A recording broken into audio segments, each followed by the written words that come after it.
Good evening, ladies and gentlemen. Thank you for being here. And thank you for allowing me time off last week. I actually had a conference to attend, and it was a very worthwhile conference, I must say. It was on Women's Day, International Women's Day, and we had a conference at church. So I didn't want to miss it. So when you gave me permission, I attended it with pleasure. My name is Dr. Esa Zanambasi. My brand is Simply Healthier. I love to ask, why is something happening? And another question that I enjoy asking is, what else could be happening? So today we thought we would look at peptic ulcers, basically because a lot of questions are asked on the groups. If you've noticed, a lot of people have that as a question to ask because it is quite a vexing health challenge. So I thought I would unravel it, and I hope it will be from a different perspective altogether. And so I've said that this is a thought-provoking discussion to stimulate lifestyle change. Because if we remember, we are all on a mission to make the world a healthier and happier place. Okay, I need to get out of this.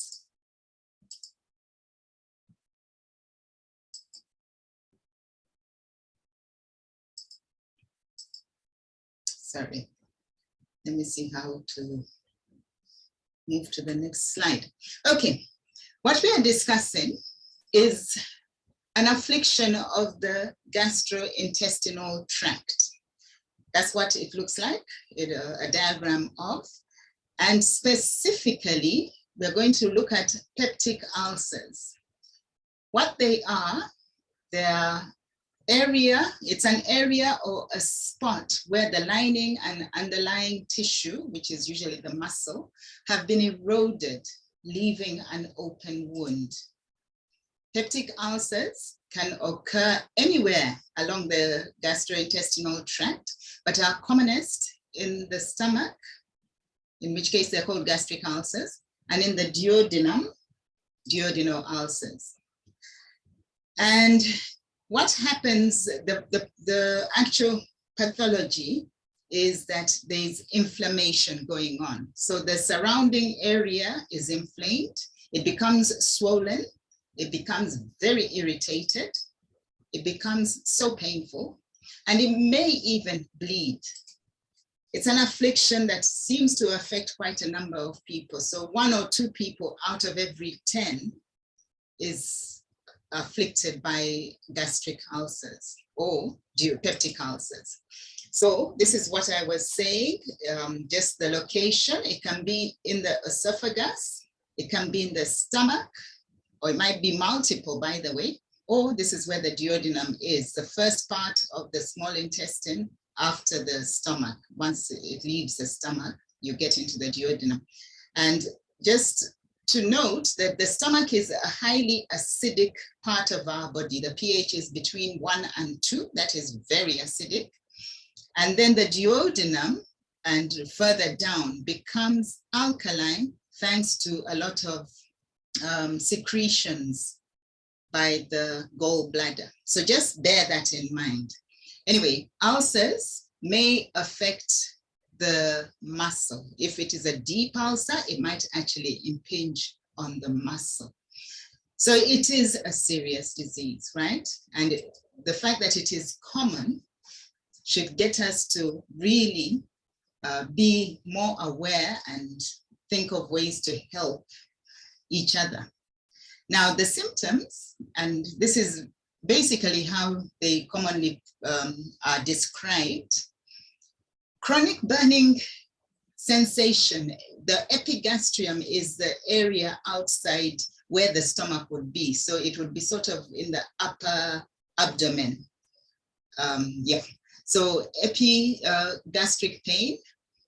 The person person may point very specifically with one finger or may vaguely use the palm of their hand to describe where that pain is. I remember as a clinician, I would ask whether they could pinpoint where the pain was. Some could, amazingly, and that would help with diagnosis. It usually starts 45 minutes to an hour after food, which is very interesting. Sometimes it starts at night. In the middle of the night, it may wake somebody up with this intense pain. That can be concerning. And then look at the things that can relieve it. It is often relieved by eating or vomiting, or drinking a large glass of water can relieve it, or taking antacids. And that is often the default position, because as you all know, we like to reach for those pain relieving medications, don't we? Pain be very mild, almost imperceptible, to very severe and debilitating. So symptoms may include some of these following as well. Lower back pain, isn't that interesting? Headaches, a choking sensation, nausea and vomiting. And as I said, vomiting may relieve it. I found this one weird, itchiness of the skin, but perhaps I was trying to understand why, and because of the inflammation, there could be quite a lot of inflammatory chemicals released, and you've all heard us discuss the skin as being one of those organs that helps the body to detox. So if there's a lot of histamine released from the ulcer, then the skin will be on the receiving end and itchiness results. Now, why do ulcers even happen? Yeah, why do we have to put up with them? You see, the lining of the stomach may fail to secrete adequate protection against the effects of digestive acids. You see, it's supposed to have a nice cushion of mucus, but if the lining of the stomach fails to secrete that, then the digestive acids will begin to digest the stomach itself. So one has to connect some dots in your mind. So it is either too much stomach acid and or insufficient production of mucus. And everything is relative, but I must tell you that one of the causes of ulcers is actually insufficient production of acid. And let's go on, I'll bring it up again as we carry on. So this is one of my favorite pictures, which shows healthy gut can quickly become a very unhealthy, leaky gut if there's a lot of things like drugs, undigested food, or stress is mentioned here, toxins, and life generally can cause a lot of challenges, because once this layer is destroyed, it's just a hop away from the bloodstream, and that can set up a lot of disease processes. So let's carry on with the factors affecting stomach acid secretion. One big factor that we will really zero in on is stress. Anxiety causes increased acid secretion. And all of you have heard the link between stress and ulcers. And then a lot of people, in order to try and manage their stress, they add fuel to the fire by using alcohol and by smoking. They think they're managing stress, but they're actually creating a situation where the ulcer will just flourish, literally. And then certain medications and supplements may not be good. I can think of aspirin, which has been notoriously known for creating ulcers, and other non-steroidal anti-inflammatory medications like Brufen. Then when we think about supplements, vitamin C might be acidic for some people and might not be very nice on the stomach lining. As I said, associated with infection by Helicobacter pylori, that is a type of bacteria that has been found to be associated with gastric and duodenal ulcers. But I just want to point out what I said a few minutes ago, that if there is too little acid, for whatever reason, for example, overuse of antacids, then the protective mechanism by the acid is taken away, allowing bacteria to flourish. Helicobacter pylori might be one of those normal residents, and it only becomes pathological and troublesome if it overgrows. And it will do that if the conditions allow it to overgrow, if the acid is tampered with. So this is another question that I like to ask. What else could it be? It could be a hiatal hernia. What's that? That's when the stomach protrudes through the diaphragm. The stomach protrudes through the diaphragm into the chest cavity. This may be congenital. In other words, the person was born with that weakness over there of the diaphragm, and so the hernia develops. Or it may follow trauma, for example.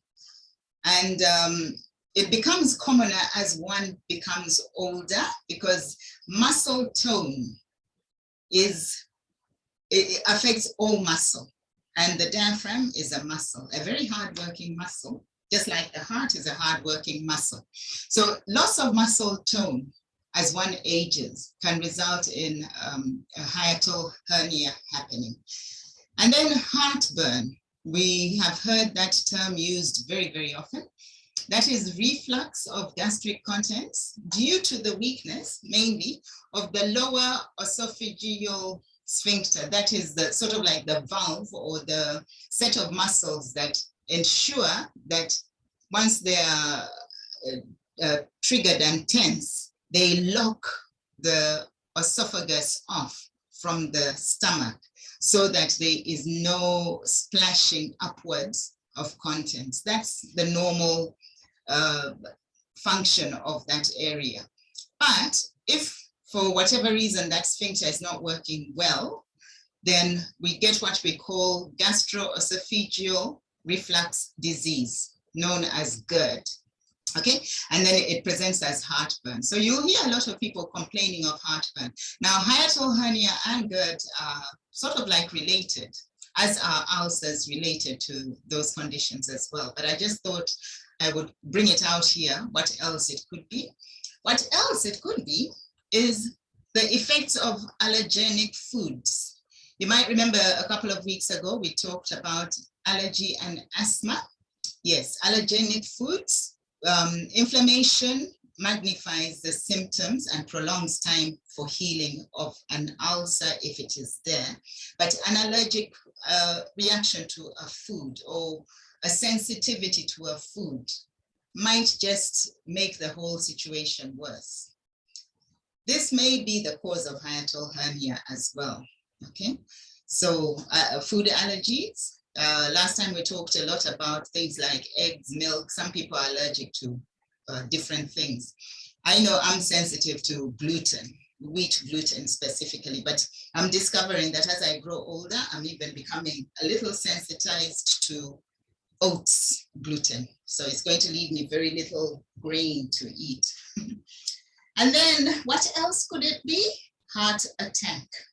We should never forget that, because when somebody has a constant sensation of heartburn that persists for days and from which antacids provide no relief, this can be a sign of impending heart attack. So just for our information, let us not get too hung up on a lot of things, but yeah, we just need to know. Then I want us now to do something interesting, and that is to consider ulcers from a different perspective. I just always have to remember to remind us that we are on a mission to make the world a healthier and happier place. And it should start with each one of us. So I found this picture and it simply says, your body hears everything your mind says. So the question is, do you think about what you think about? It might be very important to start examining your thoughts.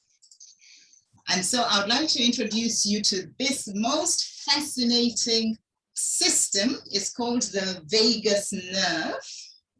It connects our brain to a lot of organs. It's the longest nerve in the body. There are actually two. It's a pair of vagus nerves. And it connects, it's a nerve number 10, okay? Cranial nerve number 10 for all of you who might be medically inclined. And it connects the brain to organs like muscles, the heart, lungs, liver, intestines, and the reproductive organs. And it also conveys sensory information about the state of these organs to the brain. So there's that communication. We actually call it the gut-brain connection, because the gut and the brain were formed from the same sort of origin. So they are literally one organ, but we like to call the gut the second brain. So activities like heart rate, breathing, motion of the intestines, yeah, whether constipated or having diarrhea or normal, sweating, speech, swallowing, and a sense of fullness after eating, satiation after eating food, are examples of what the vagus nerve actually controls. Now, listen to this also. The vagus nerve turns off the stress response of fight, flight, or freeze. It actually can turn it off. So it's a very, very important nerve. And it turns on the response by the body of rest and digest and heal. Okay, so if we want to focus on anything tonight, and that's what my presentation has been designed to do, is to respect the vagus nerve or the pair of vagus nerves, and to actually enhance their function and to increase the way they serve you. Because, you know, ulcers are actually as a result of low vagus nerve tone and function. Okay, and their lifestyle ways of doing just that, to increase the tone and the function of the vagus nerve. So you're going to see a lot. You'll see a lot of pieces of advice, just like a lot of advice is given on how to manage ulcers or any other condition. I found this one fascinating, 10 ways to stimulate your vagus nerve, and why this massive pathway controls everything from inflammation to anxiety and depression. That is true. And then hack your vagus nerve to improve digestion, mood, and energy. And then this one wanted to offer 14 easy, free ways to reset your nervous system. You see, it's all about lifestyle. And I'm emphasizing this because before you go off at a tangent and recommend a whole load of supplements, it's good to talk to your clients, your family, your friends, and just highlight these things. They will have greater respect for you because you're truly helping them. Here's another one. How to heal your vagus nerve. And in so doing, you heal your gut, you balance your minerals, you fix a hiatal hernia. Isn't that interesting? Laugh. Laughing is so helpful for stimulating the vagus nerve. So a lot of people use what we call laughter therapy. And they just have these workshops where people gather to have a good laugh. And in so doing, they're busy healing their vagus nerve and dealing with health challenges like stress, which could lead to ulcers. Then another one, hum and sing more. So ladies and gentlemen, I hope we're all going to start singing a lot more. As we are traveling to town and all that, we should be singing and humming top of our voices. Gargle daily. That is one of the hacks to actually stimulate and tone the vagus nerve. And then breathing exercise. I think this is one of the things that has helped to calm me down a lot. And breathing is very, very important. Yeah. Yeah.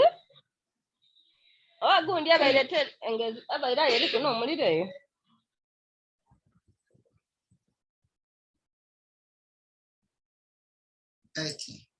Excuse whoever it is. All right, I hope you can all hear me. And then also, how to heal your vagus nerve. Work on neck and shoulder tension. You know, the neck and the shoulders are very close to the exit of all the cranial nerves, where they exit from the spine and the skull. And if there's a lot of tension there, there can be a lot of problems with the functioning of the vagus nerve. So some of the exercises I like to do involve releasing the tension from the neck and the shoulders. So all of you should learn those exercises. Then here's another piece of advice. 7 ways to instantly stimulate your vagus nerve to fight inflammation, depression, and migraines. So you see, it's very, very, very topical and very crucial that we all get to know about it.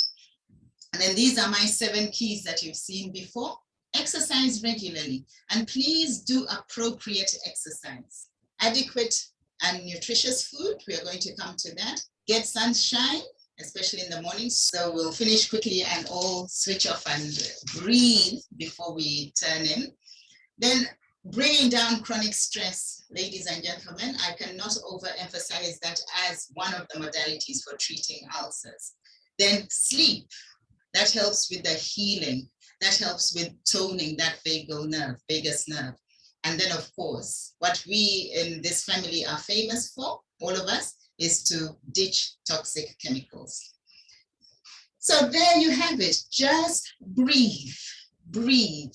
It is the biggest way of toning the vagus nerve. And at the end of this, when the presentation together.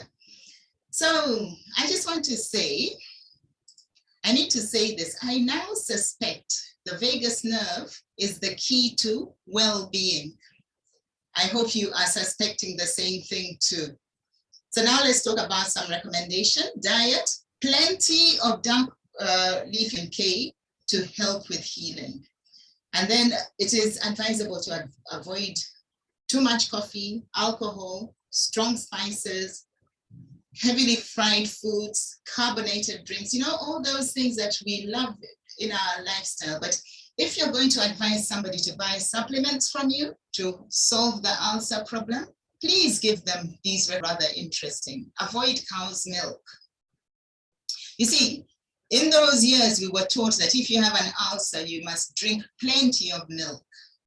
Yes, it may initially neutralize existing stomach acid at that point, but it then stimulates a vigorous secretion of stomach acid because the protein and the calcium in the milk have been found to do just that. So that's another recommendation. And it's actually now known that adults don't need that much milk anyway, yeah? And then freshly juiced cabbage has been shown to aid with healing. Cabbage is known to be a good food for the healing of ulcers and generally for the stomach. Fermented to make a very good probiotic as well. Right, then habits and practices. Small, frequent meals. Please chew thoroughly. That is one of the biggest reasons that people develop ulcers. You know, they're always in such a sympathetic mode. You know, they're rushing. They have to go and catch that deal, that they just swallow big chunks of food. And ultimately, that can overwhelm the digestive processes and ulcers develop. Obviously, other habits and practices: do not smoke, keep the colon clean. Yeah, a backed up colon will create an environment for ulceration to have stomach, and yeah, so avoiding constipation is important. And then avoid pain tablets. Ladies and gentlemen, if you are keeping yourself as healthy as possible and obviously supplementing, you will find that you don't need these drugs. In our house, they were evicted years ago, and whenever there is any reason for touch on some of them. And then avoid stressful situations. Not always easy. So I've countered that by saying learn stress management techniques, such as breathing. Yeah. One of the things I've been doing since the 80s when I was at university was a set of exercises, and I have carried through all these years. So we're talking over 40 years. And that is one of my stress management techniques. Now, here are some points to ponder. While prescription drugs may temporarily relieve symptoms, they do not address root causes. And what is a root cause? Damage to tissue. That is what is going on. Damaged tissue is the root cause of that ulceration. Then, by temporarily reducing stomach acid, they also disrupt normal digestive processes. In other words, prescription drugs may temporarily reduce stomach acid, but they will also disrupt normal digestive processes, such as the functioning of the gallbladder and also the tissue lining in the gut, as in that picture that I showed you. So if the gallbladder is not functioning properly, immediately a situation is set up where fat digestion and absorption is interfered with, is hampered with. And ultimately, people might even develop gallstones because of that. Okay, so this is really connecting a lot of dots. And then healing of an ulcer takes a long time. Even after the symptoms have subsided, it is not healed yet. You might have to give it 3 months even or beyond. So one has to be patient. And then a lot of prescription drugs might have aluminum, particularly antacids. Please try and avoid them because the aluminum is linked to the development of Alzheimer's. So those are points that we should think about. Some more pieces of advice. 11 things you can do at home for vagus nerve stimulation. Breathing exercises, I bring it up again. Meditation or prayer. I like to call it prayer. Exercise. Movement is good. However, it has to be enough. Too much movement is not good. It can set up a stress response in the body if you're doing inappropriate exercise.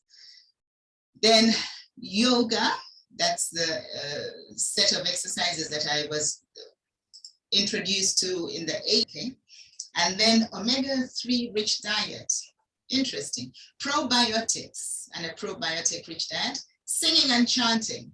Splashing your face with cold water. Hugging and showing love to people around you. I think we'll get back to that soon. Massages.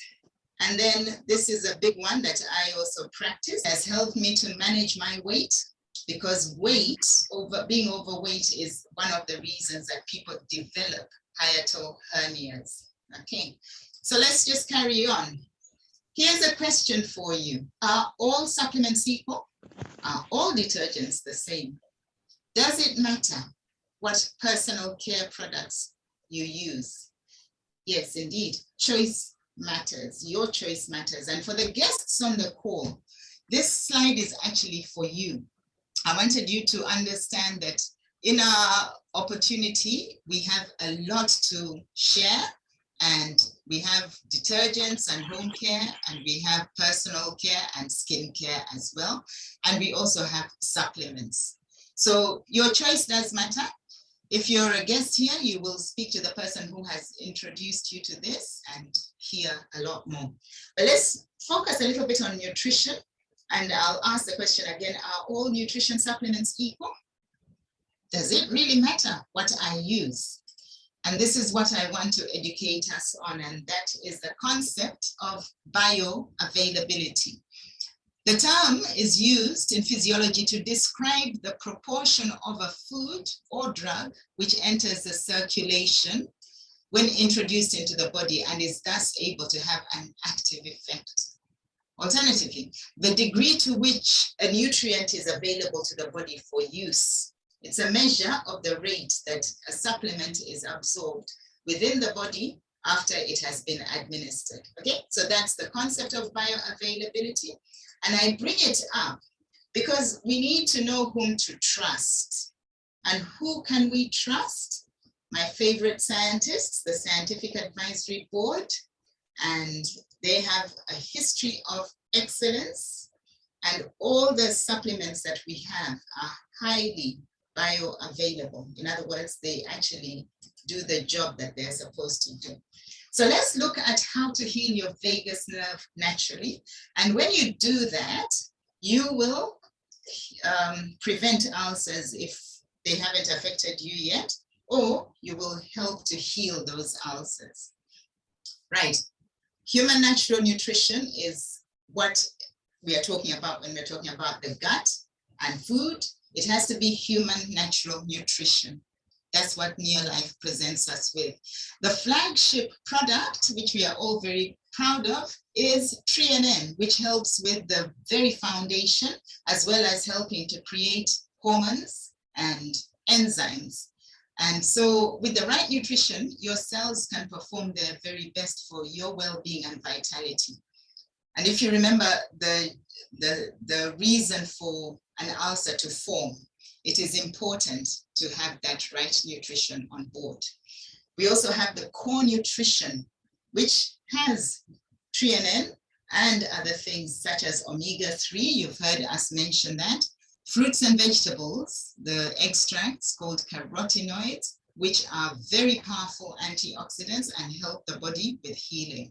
And then, of course, we have the 22 amino with all 22 amino acids to maintain every tissue in our body. But I've put this here so that we are aware that our gut has muscle in it, just like other parts of the body. The diaphragm is muscle, and it needs to be maintained. So it is not a luxury, and that's why there is a means to afford them, as you will hear. Right, and then stress. You know, we always talk about CalMag and refer to CalMag as that thing for bones and teeth. But did you know that it was also a chill pill? Yeah, if you need to de-stress, CalMag is amazing, okay? Not only is calcium and magnesium great for bone health, but they are also superb sleep boosters, and that is key if you are to beat stress. Calcium and magnesium promote nervous system function and help muscles to relax. So that is a very good product. We also have magnesium as a standalone. And then, of course, help manage stress with our nutritionals. And in this picture, that's a picture I used to advertise this event. There's vitamin B complex and there's aloe vera. I want to talk first about vitamin B complex. The production of stomach acid is a very, very energy intensive process. And so it uses a lot of vitamin B complex, but particularly B6 and B12. And we need to have this on board. We have vitamin B complex, and we also have vitamin Bs dotted through a lot of other products, such as multi, such as the shakes. We also have it in lipotropic adjunct.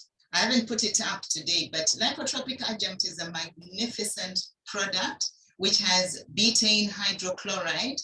And as I pointed out, some people's problem is actually too little acid production.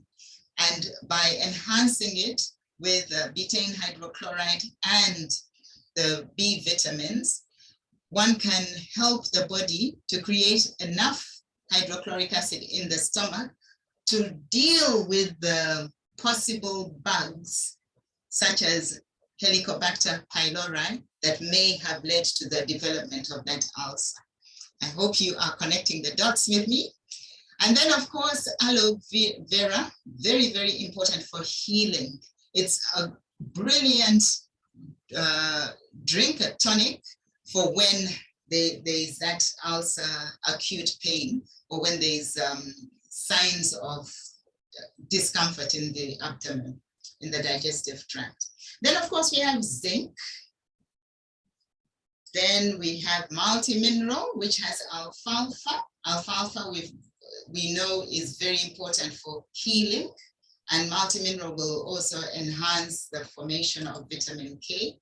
And then we have botanical balance. Why I put it up here, apart from promoting blood glucose balance, it also has anti-inflammatory properties. So you want to bring inflammation down, and an ulcer is characterized by surrounding inflammation. Then we talked about detoxification. Garlic would be very important. Stage 6, similarly, Beta-Guard. We have it as a detox pack. You have all these products except this acidophilus, which should one of these days be included in all the markets. Otherwise, you can make good fermented foods yourselves. So we are finishing now. And I thought I would end with this quote by Zig Ziglar. And the reason I put it in this presentation is just to reiterate that before you throw a whole load of supplements at people, take time out to educate them. Because if people like you, they'll listen to you. But if they trust you, they'll do business with you. And we are in a business to make the world a healthier and happier place. Thank you very much. Lovely to see all of you. And if you have any pressing questions, you are welcome to ask. I see Annette Mbabazi has a question. Would you like to ask, Annette? Your hand is up, Annette.